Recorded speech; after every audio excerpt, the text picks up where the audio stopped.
Welcome to the Massive Change Show. I'm Justin Foster. And I'm Dr. Virginia Lacayo. In each episode, we have conversation with leaders who are getting in some good trouble by challenging paradigms and shaking the system. And after each conversation, the episode shifts to the second show, where Virginia and I chat about what we learned from the guest. If you know of any leaders who will make a great guest, please introduce us. And of course, if you enjoy the show, please like, share, and leave a review. Thanks for listening.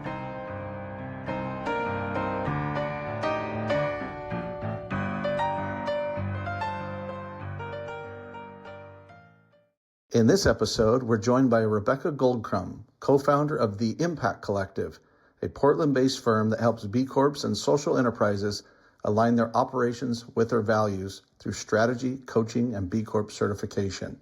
Enjoy the show. Hello, Rebecca, joining us from our essentially second home in Portland. Welcome to the Massive Change Show. Hi, thanks for having me. Yeah. It's great. And so we had a guest on a couple of weeks ago, Ryan Honeyman, who talked about the B Corp world, and you're sort of in that world as well. And so we would love to hear a little bit of your story, how you, Rebecca, got here, but a little bit about the business that you and your business partner Sarah have. Yeah, I know Ryan Honeyman, so if he's listening, hi. So I have kind of an unusual path to social impact in the B Corp world, which is the world I'm in now, and I'm also a coach. So, but how I started was very different. I actually started my career as a CPA. Very much like what my parents wanted me to do, that kind of thing. And it was the safe path. And I was good at it, but always felt like not in line with my values, and frankly was a little soul crushing to do that. So ever since, I pretty quickly realized I was miserable in that, and then tried to use those skills to do good in the world. So started out by being an accountant for mission-driven organizations. That still didn't feel impactful enough. So eventually led me to get my MBA at Portland State, which is where I met my business partner, although that happened a few years later. But it's also where I actually had a focus in social innovation and social entrepreneurship. So this concept of using business as a force for good. It's where I learned about B Corp certification. And it kind of clicked for me that I could kind of take some of those skills and actually apply them to make a change in the world, a good type of change. And I kind of have been doing that ever since. I started an independent consulting practice right out of my MBA. COVID hit. I realized a few things, but one was that I was kind of lonely doing that work alone. And frankly, that type of work is the kind of work that needs multiple souls working on it, right? So that is where the Impact Collective was born. So my business partner, Sarah, we ended up volunteering to do some pro bono work through our MBA program, actually, and realized we're very different, but the beauty is that different skill sets, different ways of working, but the values were very aligned. So it actually is a beginning of a beautiful partnership. That was about 5 years ago. So yeah, you mentioned B Corp. Most of our clients are B Corps. We tend to help more with more holistic impact strategy work, but we also help companies get B Corp certified.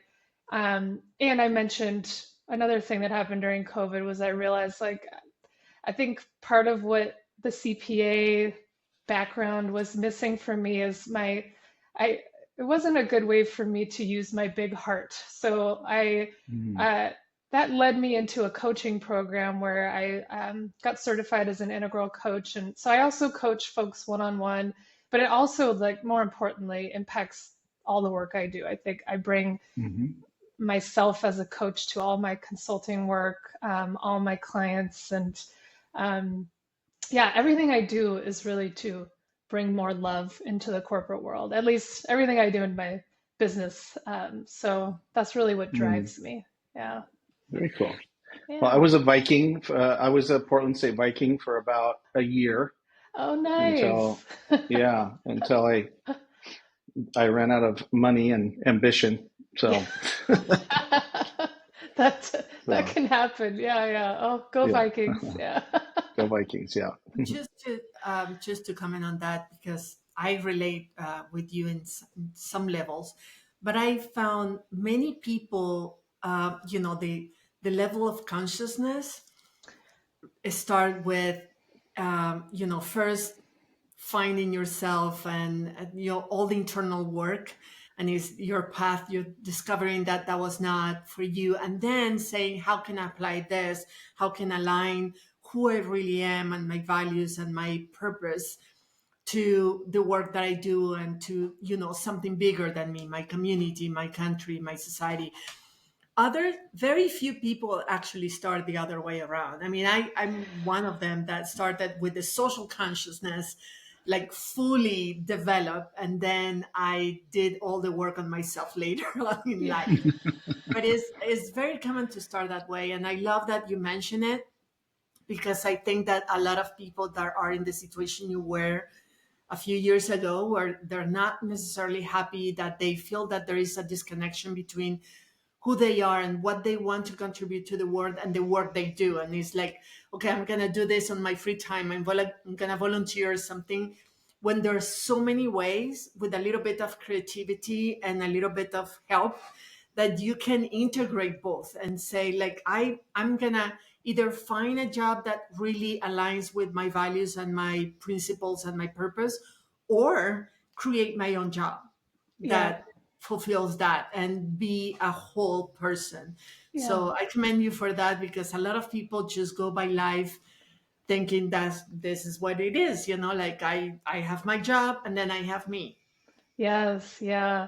Yeah, thank you for saying that. I think that's why I was so drawn to integral coaching as the type of coaching I do. It's all about that integrating the parts of us, and it's a journey too. I think so much of that is what you were just speaking to around, I think as you work on yourself, the more agency you start to feel. That's such a big piece of it, is like realizing you have choice and can um also not being so attached to like how you get to that purpose too. I think that's a big piece of it. Yeah. Yeah. Mm, And Yeah. when you're working on the social impact world, you cannot get too attached to the outcomes Oh, or so true. the way. I mean, you have to have a clear vision and broader strategy that also have to stay very flexible, because then reality is going to give you feedback and say what worked, what doesn't, and what stopped working, and you need to change. So letting go of that kind of attachments is really important. Yeah, so true. That's where the spiritual mm, work comes in, I think, for sure. yeah, Yeah. definitely. Definitely. Yeah. We Yeah. Yeah. also combine our coaching background and experience and knowledge in everything we do because of what you're saying. I mean, if you want to work on shaking the system and societies and the institutions that are oppressing us in many ways, we need to start by what I call decolonizing your mind, meaning that challenge the oppressor that you have in your own head, Yeah. and create that kind of alignment so you can see better what needs to be changed out there. Yeah, I love that. Yeah, I love that you say that. We need more of that, right? Bringing like that type of approach to everything we do. That is the systems change that we're looking for. That's so true. Hmm. Yeah. Yeah. So in that line, our first question for system shakers is, what is that big idea that you and your partner have that might piss off a lot of powerful people? Yeah, I love this question. Especially, I know it's a good question because it had me thinking for a while. And the thing I keep thinking about is uh, time. Like, I think what would piss off a lot of powerful people is the time frame with which they are measuring progress and making decisions, um, this shorter time frame, quarterly, monthly, whatever, even annually, uh, is meaningless. That's the. I mean, it's not a new idea. It's been in indigenous cultures forever, but really that like obsession with these short-term returns, as we know, is what is causing so many problems. But like why it would piss them off is like that's everything to them, and to me that's meaningless. And I think in the uh, at the end of our lives, like that is, all of that obsession is meaningless. And um, the real the kind of impact that my company is trying to make, that you all tried, the social impact world is trying to make. I think the problem is that we're trying to make impact that we're not going to see in our lifetimes, and it's what makes the work so hard. But because we're not wired to think that way, and that is what is meaningful. That's all that really matters. When you were just talking, Virginia, about, your impact is long term, but then your strategy can change because you're not attached to the outcomes. That's what I'm talking about, is like keeping your focus on this long term generational impact that you're not even going to see, which means you have to detach from that because you're not going to see it, and just trust that you're doing the right thing. I think that's what the big difference is between like the way I do my work and I operate in the world, is that more long-term focus. And because yeah, the monthly, quarterly, annual return. And I can say that because I have a CPA background. It's meaningless, right? Yes. It doesn't mean Yeah. anything. When we die, that's not gonna matter, right? How you help your clients to deal with that, to make that transition, to have a broader view of impact? Yeah, great question. That all of the impact strategy work is rooted in starting with what is the generational impact that you want to have, that you're not going to see, that like the next generation might not even see, that the world that you want to be generations from now. It starts there. So we actually build a framework that starts with that impact, and then we work backwards. Okay, so what does that mean for the outcomes you want to see in 10 years, 5 years? We break it down into, it goes all the way to monthly activities, but that is the piece that is just not as important. It's a guess. The whole point, it's a theory that if you do all these things, it's going to lead to that impact. But the more short-term things are just, they're temporary. Like, we're going to try this, see what happens, and maybe next year we change that. So that's like our framework. That's what it's rooted in. That's how it works. Yeah. Yeah, I think it's Love it. you bring up a very interesting. I'm sorry, what? That is so unusual. It is, right. It's a very system thinking approach to planning, because it's not about predicting the future. It's about working with the information you have right now, with a clear vision of where you want to go, but knowing that that information is constantly changing, and you need to change your decisions based on the new information that you acquire. So it's not about not planning. A lot of people think that complexity science is about, random stuff and just like going blind.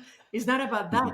It's about planning with the flexibility and the awareness that you need to be very welcome and to actually seek for feedback from the context, from reality, from your business, from your community, your customers, to adapt those decisions as you go.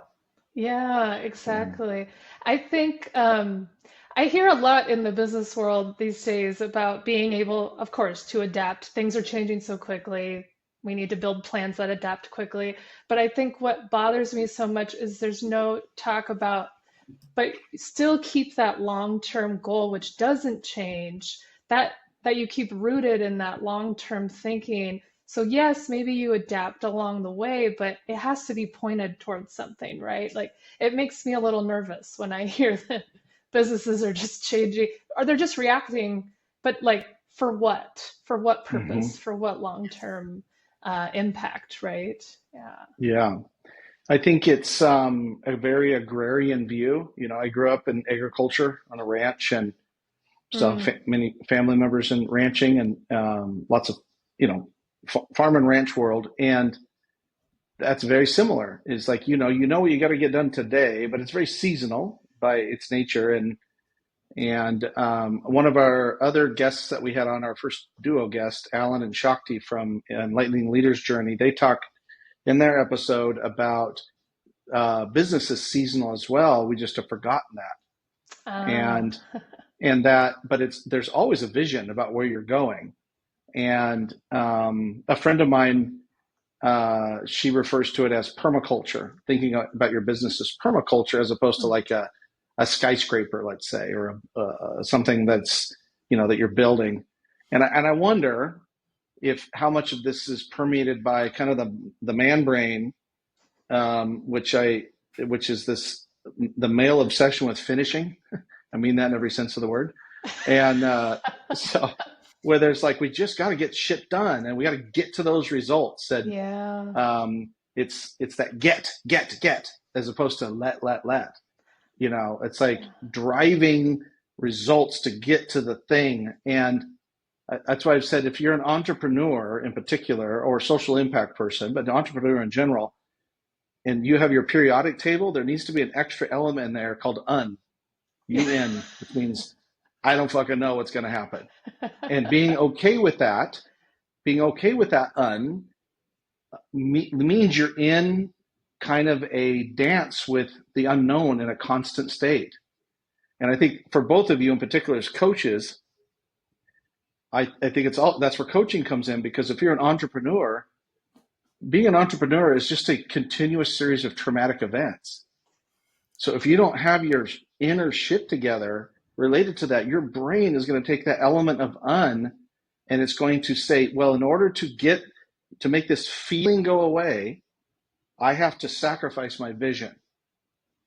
And that's bullshit. Mm-hmm. And I think that's what makes your idea I think that also makes it dangerous, because there's so many businesses, markets like accounting or finance or wealth or marketing that rely on that kind of fear. They're trying to take away uncertainty instead of learn how to dance with it. And I was talking to someone earlier today, a client, and she's like, how do I get rid of that feeling? I'm like, you don't really want to, because it's the tension that produces innovation. People that have certitude don't make cool shit. They don't. They don't. They may feel safer, but are they really? Yeah. So I think, especially as a CPA, challenging that kind of time-based, timeline-based, assembly line thinking. I think that, yes, more of that, please. Yeah, yeah. I love what you're saying. Like, can we put uncertainty in financials? Like, I think Yeah. about that a lot too. How do we quantify these long-term negative impacts that currently are not properly being accounted for? But what you're pointing to also, how do we properly account for and as an asset, uncertainty, right? Like Hmm. not as something to get rid of, but to Yeah. yeah, see as an To dance asset. with it. Yeah, Yeah. Yeah. exactly. Exactly. Yeah, yeah. So when you and Sarah are out, you're doing your thing, you're building your business, you're doing client delivery, you're going on podcasts. What are some of the common challenges that you run across for you guys in what you're doing, either internally as a partnership or your systems or how you do marketing, whatever? Like, what are you bumping up against that's like a consistent pain in the ass? And Yeah, especially your unique approach. Yes, yeah, exactly. yeah. Where do I begin? This is hard work. But I think honestly, the biggest thing, I think uh, my own attachment to urgency, right? I think that's one of our biggest tensions. And it used to be easy to blame our clients for not having urgency, but I actually think it's an internal thing, like wanting my clients to move faster. And of course, looking at the world now, we all want to fix it faster. But that's my internal, that's me forgetting about the long term impact, the generational impact that I'm going towards, and not trusting that it's when I lose trust with my connection to that, right? And that's when I start to like I said, blame others, project onto others, but it really is an internal thing. Like I live in a system that also wants short-term returns, and I have to pay the bills. So like Hmm. there's practical reasons I need things to move quickly. But that is like the biggest tension because our whole business is built around a belief in this long-term impact and that it's going to take time. And we live in a system that doesn't support that. And that's inside me too, and Hmm. inside both myself and my business partner. And so and it's not like that will always be there. It's not to say that needs to go away, but it's just what's the right balance? Yeah, trying Right. to figure out the Hmm. right balance. Yeah. So as a follow-up to that, when you're out doing, rainmaking, business development, and what is what are some biases that your prospects have about your methodology? What's Mm. their skepticism? What's their pushback when you talk to them? I the biggest one that comes to mind is like why do I need to invest in this? They can delay it. They can just keep delaying it and like Mm, rather than even because it's such big work, it's easy to not get started, to just keep oh yeah. saying, I'll get started next month, next season, next year, because that problem's still going to be there, right? And I have all these Hmm. fires to put out. It's the classic not having the time to put into the strategic work. Um, yeah, that's probably the biggest one. And right now it's even worse because there are real Hmm. things, more fires, more things that Right. our clients have to react to. So how do they find the capacity to put into the important work? That's the hardest part. Yeah. Yeah. Yeah. I That's think that interesting. for all the sectors and for everybody, really. I mean, I think that Yeah. is a cultural thing that we have.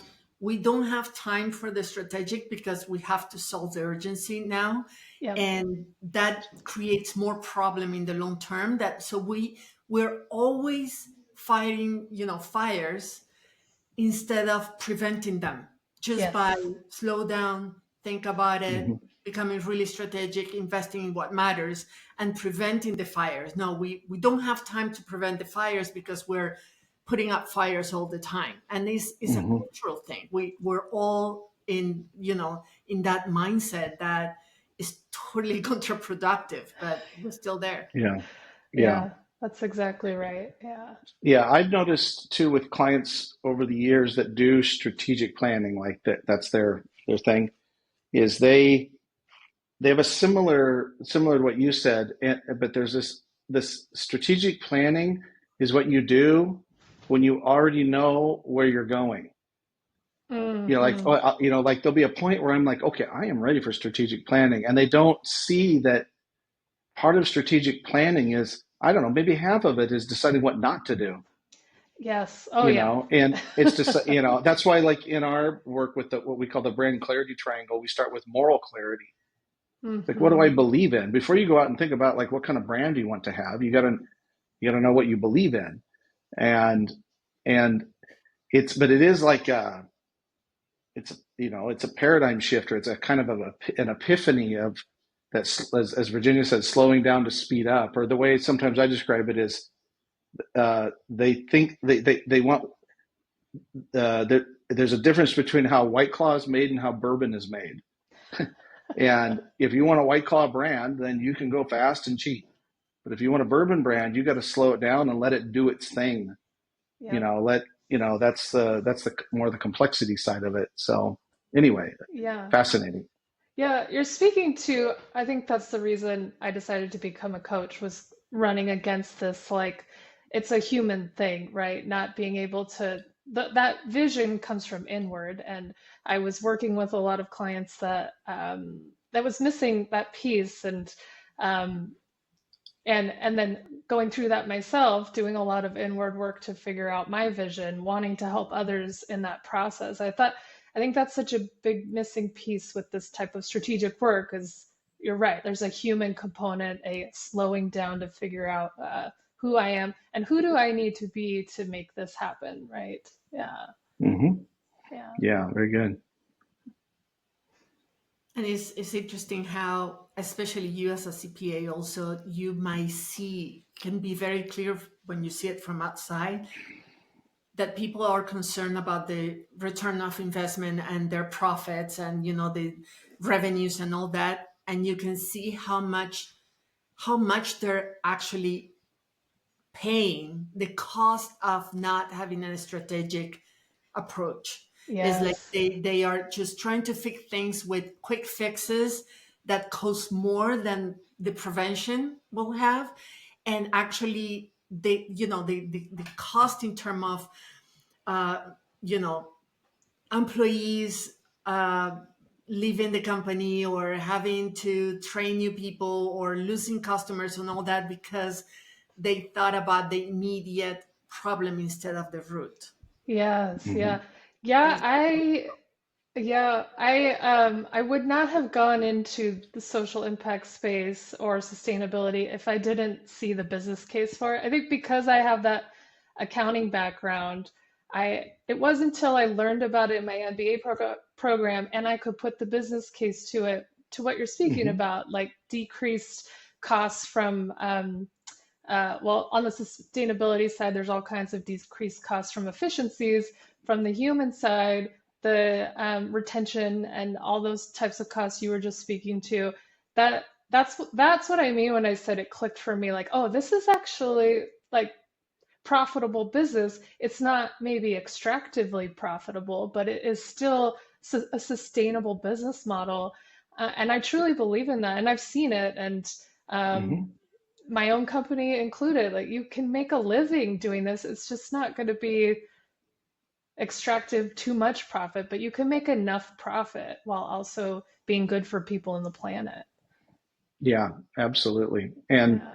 I think that the the challenge the challenge there is that when a company, when an entrepreneur, when they think about social impact is, well, I'll put it this way. I think every company that has a founder who's had some elevated level of consciousness is a social impact company. It's Hmm. sometimes though is like another client of ours says, systems or processes have egos too.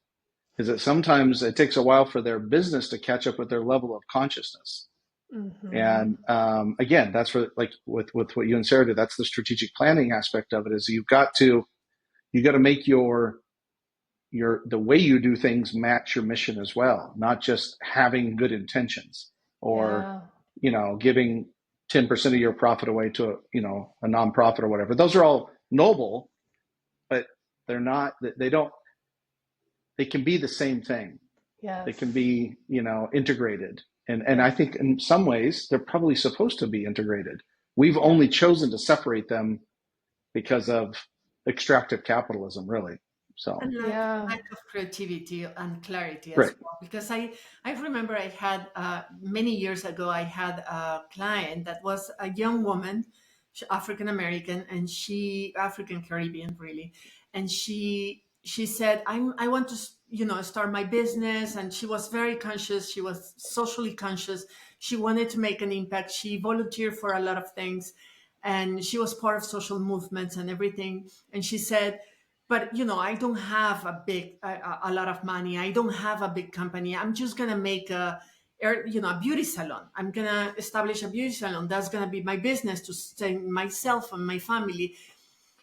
But she was struggling because she said, but I don't want just to be an entrepreneur with a beauty salon, because I care about so many things and I don't know how to split my time and my energy. And we did some sessions and we thought about it, and at the end, just to make the story short, at the end, she decided that she will establish the beauty salon because that's what she could afford and she has the skills and everything. But she will make the beauty salon exclusively for Black women, and the cause, the purpose, the mission, the message was about vindicating Black beauty again. And so was about keeping the hair curls, was about, vindicating the skin color, so everything around beauty was to vindicate the identity and the beauty of her community. And I that love there that. shows that no matter what you do, and that's been my message all the time, is no matter what you do, you might be skilled at many things. No matter what you do, as an entrepreneur, you have the freedom to decide to choose to do your business. It's not that you have to go away from business and start nonprofits. It's like the way you do your business, who you serve, why you serve them, and how you can turn your business into something that actually contributes to a social cause that you care about is up to you. I mean, it's Yes. totally possible. It's about creativity, because she didn't invest more. Actually, her outcomes were way better because she had a differentiator now where, the Black community were really making lines for her salon for many reasons. They could Wow. get the same service somewhere else, but not the same treatment and support, the same cost and everything. So it is right now is the moment where becoming an entrepreneur and having success in a market that is saturated is all about identifying yourself and making a difference in many Yeah. ways, because people are looking for you for that difference that you're trying to make. So it's actually good business. Yes, I believe that. So that's what I love about the B Corp movement. Any company can, even if you don't become a B Corp, you can take the assessment and start to understand Hmm. where you can start to integrate your values into more of the business, no matter what type of business. And actually, you're reminding me, I coached someone who is not an entrepreneur, but actually was working for a finance company. And most people I coach who are working for a corporation, they end up leaving the corporation. I'm just used to that. And I Hmm. had Yeah. an assumption that that was going to happen, but it didn't work for her for a variety of reasons, financial, family situation, all these things. But we worked together to determine that her sense of purpose came from how she made people feel when they worked with her. And so even then, like she was able to make a difference in just her interactions every day, even at a finance company that wasn't necessarily values aligned. But there's always little ways that you can bring purpose into whatever you're doing. Hmm. Yeah. Hmm. So the last question is, is the impact that you and Sarah would like to make with the work that you're doing? Yeah, good question. So our vision for the Impact Collective is that the strength of the economy or the success of the economy is determined by the strength of the collective. So we are the Impact Collective. It's just the two of us technically, but it has always been about our community. You all are definitely a part of our collective, and values aligned folks that we work with, we partner with, that are just a part of um, what we're up to, that believe in what we're doing. And our vision is that, way generations in the future, that we're looking at our own success as a business is really determined on how all those folks are doing in our community. If someone in our community isn't doing good, then we're not doing good. That we start to measure um, our progress returns, financial returns included, include all our stakeholders, all those folks that matter to us. And I think B Corp is that's their vision. It aligns with their vision around this stakeholder economy. Um, and I think I would love to see a world in which we actually can measure that. It's fuzzy Hmm. right now. I don't know exactly how that works, Hmm. but these connection points, how do we measure how strong those are rather than this just insular focus? Hmm. Yeah. That's beautiful. Yeah. and it matches, that entrepreneurism is really separate from extractive capitalism. It's not the same thing, because entrepreneurism by its nature requires cooperation and collaboration and interconnectivity and an awareness of, word of mouth is essential there, and reputation, all the things that you can't buy. Yep. Extractive capitalism relies on a lot of things that take money. So that's awesome. And I'm so glad our paths crossed. I'm sure we'll get to meet the in-person versions of each other fairly soon, since we're in Portland a lot. Almost everyone with my last name that we love lives in Portland now. So that's why including our grandkids, other people besides the grandkids are more important, or are important, but not as important. So one of our clients, their company is called Foster Trees. So I wonder if you're related. Maybe the Fosters were. That's funny because Fosters. Foster means Forster, back, it's Old Welsh for Forester. So that makes a lot of sense. Yeah, very I love timely. that. Yes.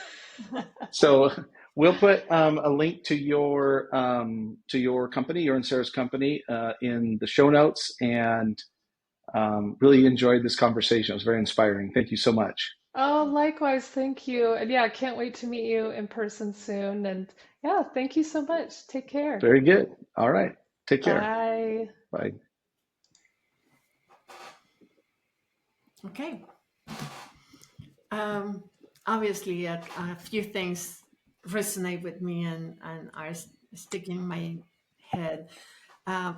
One thing that you said, and I think was very clever, so I want to repeat it, is that our inability, and that's where I do a lot of the mindset work with our clients, is our inability to deal with uncertainty make people to sacrifice their purpose.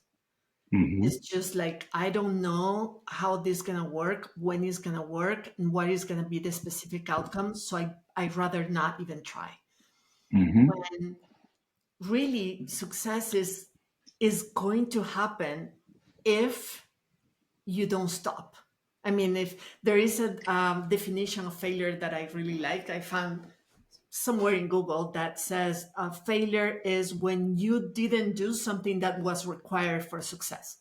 So if you keep doing things and you keep trying new things, I mean, that's what Rebecca was saying about not being too attached to your plans and to the outcomes, is that if you think, okay, I'm going to do this so this specific happens, you're missing many other opportunities or situations where the outcome might be even better. It's just that you didn't see it because you were so fixed on that, how it looks like in your head, that specific outcome. But if you keep doing, you have a vision, you have a clear purpose, you have a clear idea of the impact that you want to make, and you're adaptable and flexible enough to navigate with uncertainty and identify what opportunities are arising, what obstacles I didn't prevent or anticipate, and just know how to navigate and keep having a massive action and keep doing it. Eventually you're gonna click. I mean, you're gonna start seeing results, and it's gonna be a guidance for you to say that you're in the right path. You have to continue, but you have to have a very strong mindset, and you have to manage your ego, that is the source of all the fears and all the insecurities and all the internal obstacles, really. And you have to have a very strong mindset somehow system thinker skills, like a systemic capacity or systemic view of the world, so you can connect the dots in the air, let's say like in the matrix, that are not necessarily obvious, visible, that people are not putting on a tray in front of you. You have to develop that capacity because they're there. It's just that we don't know how to look for them or see them when they're right in front of us. Right. Yeah. And I think, so as she said about, strategic planning to get you to get organized, essentially, to get to that long-term impact that you're trying to make, realizing that maybe a lot of the impact you'd never see.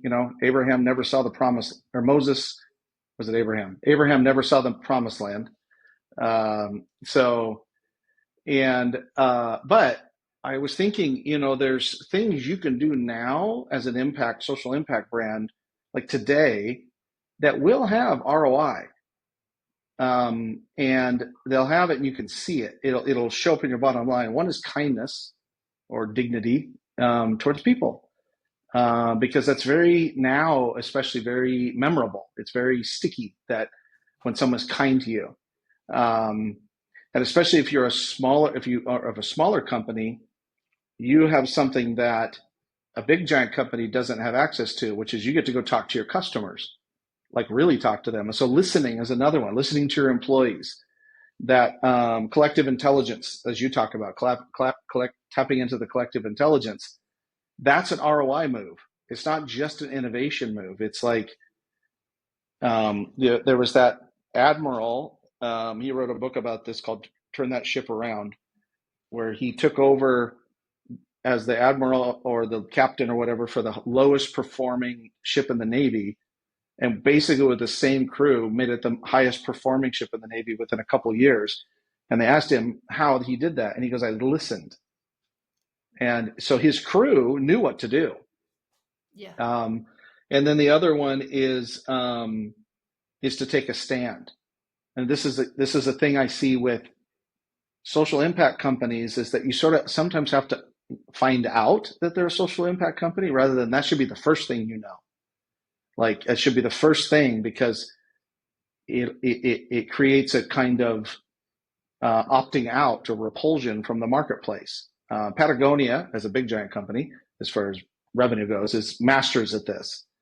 And I think from a branding and marketing standpoint, is you have to have consistency, certainly in product quality or delivery and everything, but marketing wise, you have to have a consistent presence and consistent pressure too. And pressure is a funny word here, but movements are not built by persuasion. And I know you've taught me this, and I've read about this a lot, like the recycling movement or the gay rights movement or whatever in the country. That didn't happen because of persuasion. It happened because there was this constant pressure, like a pushing on, nudging into the system or pushing into the system about the cause, about the thing. And eventually there was a tipping point. Gladwell, of course, talks about this. You, as a social impact entrepreneur, you can do the same thing. You can have that steady pressure on the marketplace around your idea, and eventually it'll create the conditions for something good to happen, for that flywheel to begin to spin. And so I'll close this idea with, but it doesn't work without the strategic planning part. I think that's where Rebecca and Sarah come in too. Is like, if you don't have a plan, like President Eisenhower said, having a plan is a waste of time, but planning is paramount. Mm-hmm. The process of planning is the plan is part of doing the planning is part of doing the dance with uncertainty, that you did what you could to acknowledge the unknowables as much as you could so that you can do the right now things. You can go out and you can smile more and be kind to people. You do that today. You don't need that to show up on a spreadsheet somewhere. Yeah.